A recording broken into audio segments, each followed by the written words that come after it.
હા બેટા, માઇક. હા, ઓકે, 1 મિનિટ દીકરા, એમનું પતે ને. હા રિસ્પેક્ટેડ મેડમ, યા મારો ક્વેશ્ચન એ છે મેડમ, આજની તારીખે જે સિચ્યુએશન ચાલે છે કે જ્યાં સુધી માંગણી છે ત્યાં સુધી લાગણી ચાલે છે. જેવી માંગણી પૂરી થાય એ ભેગી લાગણીના સંબંધ પણ પૂરા થઈ જાય છે. આપણે મા બાપનું જ એક્ઝામ્પલ લઈએ કે છોકરું જ્યાં સુધી ભણે છે, એજ્યુકેટેડ થાય છે, નોકરીએ ચડે છે, મેરેજ થઈ જાય છે, પછી મા બાપ સાથે પણ લાગણીના સંબંધ એટલા ઓછા થઈ જાય છે. તો એની પાછળનું કારણ શું? માંગણી પૂરી થાય કે શું લાગણી પણ પૂરી થઈ જવી જોઈએ? થવી ના જોઈએ. તમે નાના હતા અને બોલી નહોતા શકતા ત્યારે જે માતા પિતા તમારી ભાષા સમજી જતા હતા, એમને શું માંગણી હતી? તમે ચાલી નહોતા શકતા ત્યારે તમને ઉપાડીને ફરતા હતા, તમે એના ખભે નિશ્ચિંત સૂઈ જતા હતા. કોઈ બાળકને આજ સુધી ઝપકીને જાગી જતું જોયું છે કે મારા બાપા મને ફેંકી દેશે, મારી મા મને ક્યાંક બસ સ્ટોપ પર સુવાડીને જતી રહેશે? જોયું છે કોઈ દિવસ? કેટલા વિશ્વાસથી માથે માના ખભે માથું મૂકીને બાળક સૂઈ જાય, અને મા બાપે ઉચકાય ત્યાં સુધી ઉચકીને ગાડીમાંથી ઉતારે, પછી એમ કે બેટા હવે નથી ઉચકાતો, ઉઠ. ત્યાં સુધી 6, 5, 6 વર્ષનું થાય ત્યાં સુધી તો પપ્પા ઉચકે જ કે સૂઈ ગયું છે ને, હવે ઉઠાડવું નથી. એમને શું માંગણી છે? એમને કોઈ માગણી નથી. એમણે માગણી વગરની લાગણી રાખી છે. માટે તમારે પણ લાગણી માગણી વગરની જ રાખવી જોઈએ. એમણે એમની ફરજ પૂરી કરી છે, તમારે પણ તમારી ફરજ પૂરી કરવી જ જોઈએ. બાકી આ ઋણ તમારા માથે રહી જશે. જેટલા બાળકો પોતાના માતા પિતાને ઇગ્નોર કરે છે, એમનું ધ્યાન નથી આપતા. હું એવું પણ સમજુ છું કે હવેના વૃદ્ધો પહેલા જેવા નથી રહ્યા. હવેના વૃદ્ધો બહુ વિચિત્ર થઈ ગયા છે. આ વાત હું સ્વીકારું છું. હું એટલા માટે સ્વીકારું છું કે મારો પણ આવો અનુભવ છે કે ઘરમાં વૃદ્ધ એટલું વિચિત્ર વર્તે કે પુત્રવધૂને કે દીકરાને માનસિક ત્રાસ થઈ જાય. વૃદ્ધાશ્રમમાં એમને નથી મોકલતા. એમને પણ કંટાળો આવે, એક સરખું ટોક ટોક કરે, એક સરખું માગ્યા કરે, સ્વાર્થ હોય દરેક વાતમાં. મહેમાન આવે ત્યારે આવીને ગોઠવાઈ જાય, એમના મિત્રો આવે ત્યારે આવીને બેસી જાય. પ્રાઇવસીનો કોન્સેપ્ટ હવે ડેવલપ થયો છે, જે પહેલાં નહોતો. આવું બધું ઘણું છે કે જે સમજદારીનો અભાવ છે. પણ એ બધી સમજદારીના અભાવની સાથે સાથે સ્વીકાર તો હોવો જ જોઈએ. કારણ કે તમે એમને ધિક્કારી શકો અથવા તમને ન ગમે એટલા તમે હોશિયાર થઈ જાઓ ત્યાં સુધી એમણે મહેનત કરી છે. એમનામાં સોફિસ્ટિકેશન નથી અને તમારામાં છે. એનું કારણ એ છે કે એમણે તમને આ સોફિસ્ટિકેશન આપ્યું છે. એટલે એમની જવાબદારી છોડી દેતા સંતાનો વિશે તો હું બહુ દુઃખી છું, બહુ પીડિત છું, અને હું એમને માફ ન કરી શકું. હા, એવું બને બે લોકો સાથે ન રહી શકે તો જુદા પડી જવાનું. જુદા ઘરમાં રહીને પણ એમનું ધ્યાન રાખવાનું. સાથે રહેવું એવા આગ્રહની હું માન્યતા નથી હવે રાખતી. સાચવી શકાય ત્યાં સુધી ચાલે, સ્નેહ કરી શકાય ત્યાં સુધી ચાલે, એમને સમય આપવાનો. અઠવાડિયામાં 15 દિવસમાં દરરોજ જે અડધો પોણો કલાક તમને લાગે કે એમની પાસે જવું, એમને પૈસાની કાળજી લેવી, એમની મેડિસિનની કાળજી લેવી, તમે ન કરી શકો તો એમને માણસ રાખી આપો. આ સંતાન તરીકેની તમારી જવાબદારી છે, એમાંથી નહીં છટકવાનું. તમને એમ લાગે કદાચ કે અમે એક ઘરમાં સાથે રહીને કકળાટ કરીએ છીએ, ઝઘડો થાય છે, મારાથી અપમાન થઈ જાય છે, મારાથી એમની સાથે ખરાબ રીતે બોલાઈ જાય છે, તો ભલે જુદા રહો. હું હંમેશા એવું માનું છું કે જો રિશ્તા બોझ બન જાય ઉસે ખૂબસૂરત મોડ દેકર છોડના અચ્છા. એમાં ક્યાંય કશું ખોટું નથી. એક જ ઘરમાં રહીને બંને એકબીજા સાથે કડવાશથી વર્તે એના કરતાં જુદા જુદા રહેશો તો બંનેને એકબીજાની કિંમત સમજાશે. એમને પણ સમજાશે કે સંતાનો કેટલા મહત્વના છે. એમને પણ સમજાશે કે સંતાનો વગર ઘર ખાલી લાગે છે.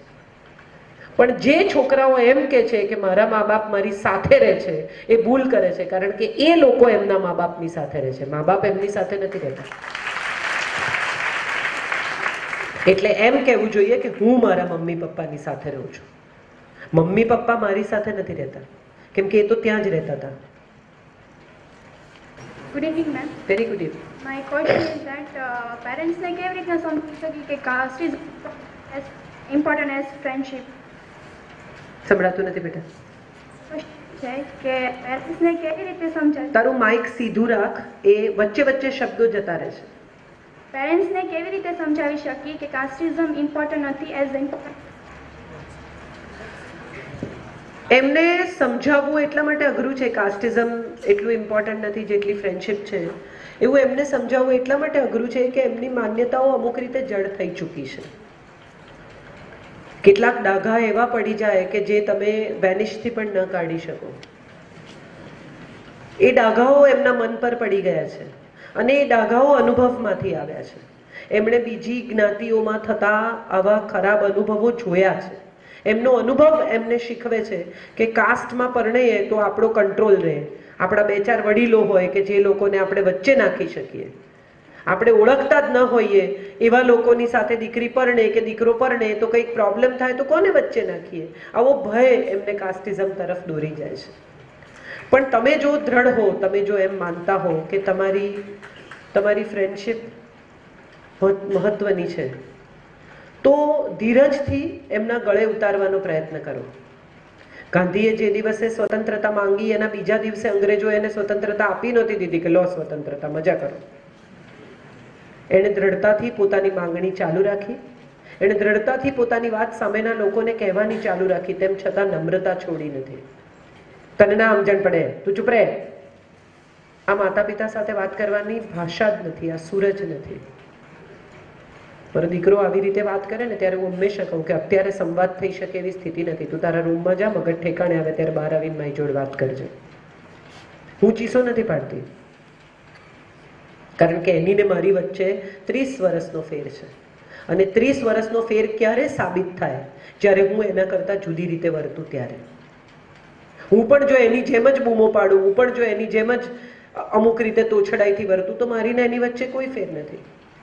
આ ફેર ક્યારે પ્રસ્થાપિત થાય? કે જ્યારે હું મારી મેચ્યોરિટીથી, મારી સમજદારીથી વર્તું. અને તમારે નક્કી કરવાનું છે કે તમે મેચ્યોર છો કે નહીં. ધીરજ રાખો, શાંતિથી ધીમે ધીમે ધીમે ધીમે એમને સમજાવો. અને આઈ એમ શ્યોર દુનિયાના દરેક મા બાપ અંતે પોતાના સંતાનનું સુખ ઈચ્છતા હોય છે. એમની માન્યતાની બહાર નીકળીને, એમની ઈચ્છાની બહાર નીકળીને, એમની માન્યતાની બહાર નીકળીને, એમના આગ્રહોની બહાર નીકળીને, એમની જડતાની બહાર નીકળીને પણ મા બાપ છેલ્લે તો તમે જેમાં સુખી થશો ને એ જ કરશે. આ દુનિયાનો શાશ્વત નિયમ છે. ધીરજ રાખવી પડે. કાલે સવારે તમે ભાગી જાઓ તો એ મા બાપ તમને ધિક્કારશે. અને જેને તમે 6 મહિનાથી ઓળખો છો એની સાથેનો સંબંધ તમારા માતા પિતા સાથેના તમારા 20 વર્ષના સંબંધથી વધી જાય તો દુનિયાના કોઈ પણ માતા પિતાને દુઃખ થાય એ સ્વાભાવિક છે. જો તમારી પસંદગીમાં દમ હશે, જો તમારી પસંદગી સાચે જ યોગ્ય હશે તો એને પુરવાર થવા દો. દુનિયાના કોઈ માતા પિતા એવા નથી કે જે પુરવાર થયેલી વાતને પણ ના પાડે. એમને તમારું સુખ જોઈએ જ છે, પણ એમને ચકાસવું છે કે તમે જેને સુખ માનો છો એ ખરેખર સુખ છે કે નથી, કે આ તમારો ભ્રમ છે. તમારો ભ્રમ હશે તો ઓટોમેટિક તૂટી જશે, અને જો નહીં હોય તો પ્રસ્થાપિત થશે. તમે તમારી પસંદગીમાં વિશ્વાસ રાખીને દ્રઢતાથી પ્રયાસ કરો, બાકીનું એ કરશે એવો મને વિશ્વાસ છે. જી, એક જ મિનિટ બેટા, 1 મિનિટ. માં એક ત્યાં છે ને, એમને પૂછી લેવા દે. હાજી મેડમ, આજના જમાનામાં સૌથી વધુ પ્રોબ્લેમ મેં એ જોયો છે કે જ્યારે ચાઇલ્ડ બહુ નાનું હોય, એટલે કે 1 to 7 સ્ટાન્ડર્ડમાં એ સ્ટડી કરતું હોય, ત્યારે એના પેરેન્ટ્સ એક માર્ક્સ માટે સ્કૂલમાં જઈને મેડમ સાથે ડિસ્કશન કરે છે કે ભાઈ એને દાંડિયા રાસના ક્લાસીસમાં મોકલીએ, કરાટેના ક્લાસીસમાં મોકલીએ, મ્યુઝિકના ક્લાસીસ એને જોઈન કરે, જેથી કરીને મારું ચાઇલ્ડ કે ક્યાંય પાછળ ના પડી જાય. પણ જ્યારે લાઈફના જ્યારે કરિયરના સ્ટેજ ઉપર આવે, ચાહે 10 સ્ટાન્ડર્ડ હોય, 12 સ્ટાન્ડર્ડ હોય, 1 to 7માં જે પોતાના ચાઇલ્ડ પાછળ જેટલો ટાઈમ સ્પેન્ડ કરે છે, એ સ્ટાન્ડર્ડ 10થમાં આવે ત્યારે એનો રેશિયો બહુ ડાઉન થઈ જાય છે. 12થમાં આવે તો એના કરતાંય ડાઉન થઈ જાય છે. જ્યારે એને કરિયરમાં એને સેટલ કરાવવાનો વારો આવે ત્યારે એની પાસે એટલો ટાઈમ જ નથી હોતો. તો એવું નથી લાગતું કે આજના જમાનામાં સૌથી મોટી લિમિટેશન એ રહે છે કે મા બાપની, કે ચાઇલ્ડ માટે જ્યારે એને કરિયરમાં સેટલ કરવાનો ટાઈમ આવે છે ત્યારે મા બાપ ખરેખર પાછળ વહી જાય છે. જ્યારે ચાઇલ્ડમાં જ્યારે એને ઓછી જરૂરિયાત છે ત્યારે એના માટે આપણે બધી ફેસિલિટી પ્રોવાઈડ કરીએ છીએ. એક છોડ હોય નાનો, તમે બી નાખો, પછી એમાંથી કૂંપળ ફૂટે, જરાક અમુક સાઈઝનો થાય, ત્યાં સુધી બકરી એને ખાઈ ન જાય, એને કંઈ તકલીફ ન થાય, એને તડકો પૂરો મળે, એને પાણી પૂરું મળે, નિંદણ કરો. પછી એ છોડ જ્યારે અમુક સાઈઝનો થઈ જાય અને હવે તમને એવો વિશ્વાસ આવી જાય કે આ એના પોતાના બળબૂતા પર જીવી શકશે, ત્યારે પાણી રેડવા સિવાય કંઈ કરવાનું રહેતું નથી. જ્યારે છોડ નાનકડો હોય, એને બકરી ખાઈ જાય એવો ભય હોય, એ મુરઝાઈ જાય એવો ભય હોય, ત્યારે એની પૂરી કાળજી લેવી એ માળીની ફરજ છે. પણ એ છોડ જ્યારે લગભગ વૃક્ષ થઈ જાય ત્યારે પાણી રેડવા સિવાય કંઈ કરવાનું રહેતું નથી. અને એનું સૌથી મોટું ઉદાહરણ એ છે કે ગીતાના 18 અધ્યાય કયા પછી કૃષ્ણ એક વાક્ય કહે છે, યથેચ્છસી તથા કુરુ. 18 અધ્યાય પૂરા થયા પછી એમ કહે છે કે હવે તને જે યોગ્ય લાગે તે તું કર. એમણે 18 અધ્યાય સુધીનું સમજ, જ્ઞાન, સંસ્કાર, અક્કલ બધું આપી દીધું. હવે તમારે નક્કી કરવાનું છે કે તમારે શું કરવું. આખી જિંદગી મા બાપ થોડા ડ્રાઈવર થાય અને તમે પાછળની સીટમાં બેસો. ક્યારેક તો તમારે ગાડી ચલાવવાની હોય ને એ પાછળની સીટમાં બેસે. એવો સમય આવવો જોઈએ ને. 10મા ધોરણ સુધી જ્યારે તમે વાહન ન ચલાવી શકતા હો, તમને તમારી જવાબદારીનું ભાન ન હોય, ત્યાં સુધી માતા પિતા તમારી પાછળ ફરે. મને તો આ એટીટ્યુડ ગમે છે. પરદેશમાં 16-17 વર્ષના દીકરાને વેકેશનમાં જોબ કરવી જ પડે, કારણ કે એને પૈસાની કિંમત સમજાય. $1 કેવી રીતે કમાવાય છે. 8 કલાક સબવેના સેન્ડવિચ સ્ટેશન પર ઊભા રહો ત્યારે તમને $12 મળે. એ 8 કલાકની જોબમાં કલાકના $12 કમાઈને તમે ઘેર આવો ને ત્યારે તમને સમજાય કે આ ડોલર આમાં ઉડાડાય નહીં. મને તો ગમે એવા મા બાપ કે જે પોતાના સંતાન પર તડકો પડવા દે. મને ગમે એવા મા બાપ કે જે પોતાના સંતાનને ભૂલ કરવા દે.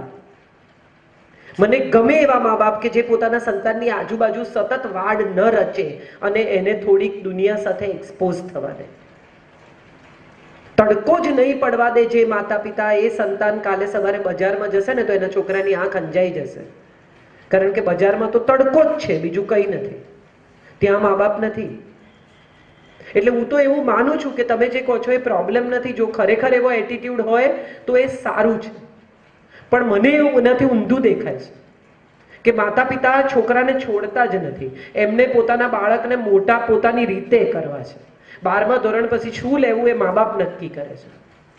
સારામાં સારો મ્યુઝિક શીખેલો, મ્યુઝિક વગાડી શકતો, ગાઈ શકતો છોકરો જો સાયન્સ લે અને થોડોક હોશિયાર હોય તો મ્યુઝિક ગયું તેલ પીવાય એને ડૉક્ટર થવાનું છે. આ દેશને જેટલી જરૂરિયાત ડૉક્ટરની છે એટલી જ કલાકારોની છે.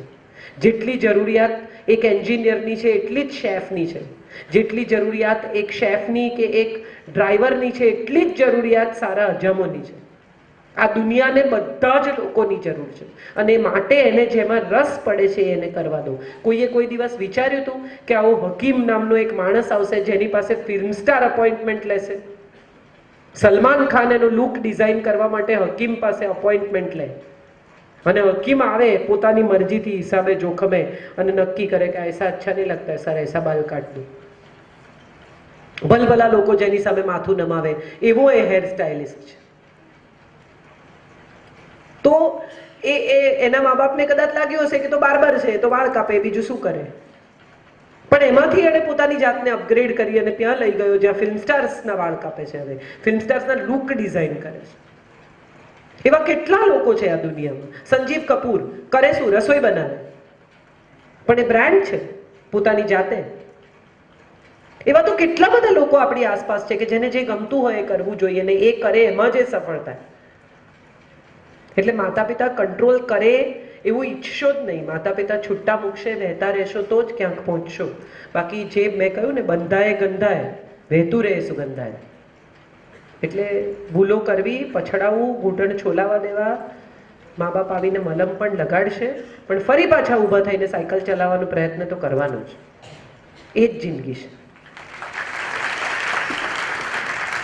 પાછળ એક દીકરીને પૂછવું હતું બેટા. હા,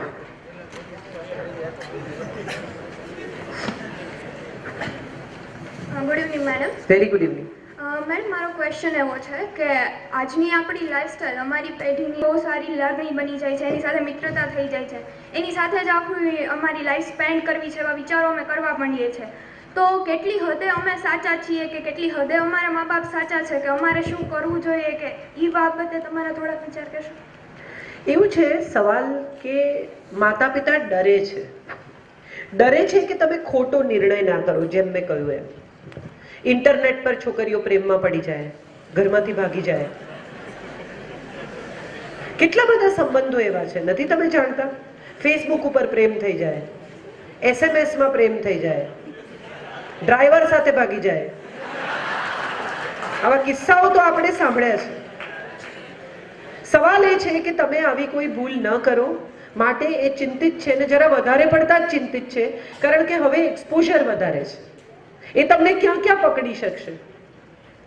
તમારા ફેસબુક પર એ છે નહીં, તમારો ફોન એ ખોલી શકતા નથી. એવું કેટલું બધું છે કે જે વાતે એમને અસલામતી આવે છે, ઇન્સિક્યોરિટી આવે છે, કારણ કે તમારે વિશે કશું જાણતા નથી. તમે જો એમને ઇન્ફોર્મ્ડ રાખશો ને, એ બધું તમારે વિશે જાણતા હશે ને, તો આ એવા મા બાપ નથી કે જેને તમને પિંજરામાં પૂરવા છે. તો તમને એટલું ભણાવ્યા જ ના હોત, તો આકાશ આપ્યું જ ના હોત. તમે ઉડો પણ સેફ ઉડો, એટલી જ એમની ઈચ્છા છે.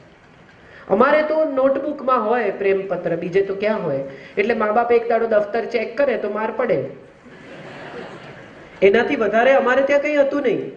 પણ હવે ફોન છે, ફેસબુક છે, ટ્વિટર છે, ફલાણું છે, વોટ્સએપ છે, ફોન લોક થાય છે. કેવી રીતે તમને ક્યાં ક્યાં શોધે એ બિચારા, અને એમને નથી આવડતું. એટલે એ ડરે છે કે તમે એમનાથી વધારે નોલેજ છો, તમે એમનાથી વધારે ટેકનોક્રેટ છો, તમે એનાથી વધારે ટેકનો સેવી છો.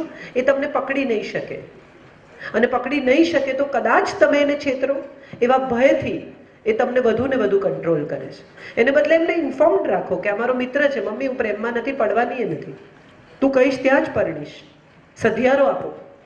નાના બાળકને કેવી રીતે મમ્મી સધિયારો આપે છે? મમ્મી કે હું છું બેટા, હું અહીંયા જ છું, હું ક્યાંય નથી ગઈ. તમે નાના હતા